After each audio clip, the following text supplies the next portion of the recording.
Rotary इन्टरनेसनलको unite for good भन्ने मर्म अन्तर्गत रहेर रोटरी क्लब अफ हेटौँडाको पहल तथा समन्वयमा रोटरी डिस्ट्रिक्ट 3292 का 162 क्लबहरूमध्ये 15 रोटरी क्लबहरू Rotary Club of Hetauda, Rotary Club of Bagmati Kathmandu, Rotary Club of Balaju, Rotary Club of Gangabu, Rotary Club of Kathmandu, Rotary Club of Kathmandu circle, Rotary Club of Kathmandu downtown, Rotary Club of Kathmandu height, Rotary Club of Kathmandu metro, Rotary Club of Madhyapur, Rotary Club of Matribhumi Baluwatar, Rotary Club of Patan, Rotary Club of Rajdhani, Rotary Club of एला, rotary Club of तिनकुनेको संयुक्त आयोजनामा सञ्चालित gift of sight free eye screening and cataract surgery camp 5 दिनसम्म सफलतापूर्वक सम्पन्न भएको छ।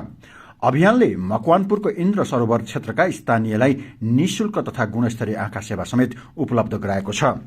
3 देखि 7 डिसेम्बर 2025 सम्म सञ्चालन भएको 5 दिने कार्यक्रममा स्क्रिनिङदेखि मोतियाबिन्दु शल्यक्रियासम्मका सेवा प्रदान गरिएको थियो। पहिलो 3 दिन चलाएको स्क्रिनिङ अभियानमा इन्द्र सरोवर क्षेत्रका 5 स्थान मार्फत 350 जनाको विस्तृत आँखा परीक्षण गरिएको हो।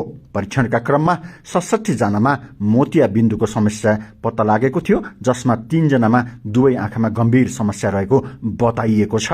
डिसेम्बर 6 मंसिर 20 मा कुलेखानी 3 स्थित खानीखेत स्वास्थ्य चौकीमा आयोजित शल्यक्रिया शिविरमा 59 जनाको निशुल्क मोतियाबिन्दु शल्यक्रिया सम्पन्न गरिएको हो। तीमध्ये दुवै आँखामा समस्या भएका 3 जनाको दुवै आँखाको सफल अपरेसन सामुदायिक आँखा अस्पताल हेटौँडाका नेत्र विशेषज्ञ डाक्टर सुनिल थकालीको नेतृत्वको प्राविधिक टोलीले सम्पन्न गरेको अस्पताल प्रशासनले जनाएको छ।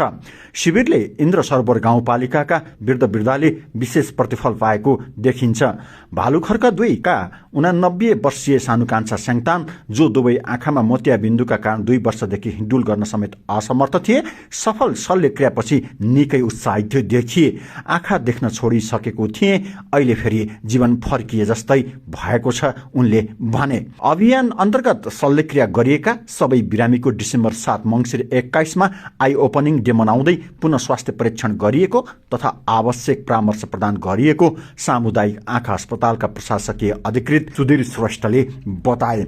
यस अभियानमा रोटरी क्लब अफ हेटौँडा, सामुदायिक आँखा अस्पताल हेटौँडा, इन्द्र सरोवर गाउँपालिका, रोटरी डिस्ट्रिक्ट 3292 का 15वटा क्लबहरूको सहकार्य रहेको थियो। 5 दिनसम्म स्थानीय समुदायमा देखिएको उत्साह, सहभागिता र प्रत्यक्ष प्रतिफलले कार्यक्रम अत्यन्तै प्रभावकारी भएको आयोजक समितिले जनाएको छ। दृष्टिदान भन्दा ठूलो परोपकार अरू केही हुँदैन भन्ने विश्वासका साथ हामीले यो अभियान अगाडि बढायौं। 15 क्लबको एकताबद्ध प्रयास, स्थानीय सरकारको सक्रियता साथ नेपाल आर्मीको स्वयंसेवक र सामुदायिक आँखा अस्पतालको समर्पित टिमका कारण आज 59 जनाले फेरि संसार देख्न पाएका छन्। रोटरी एक्सन ग्रुप अन्तर्गतका क्लब मध्येका एक रोटरी क्लब अफ गंगबुका अध्यक्ष राजाराम फुयालले बताए।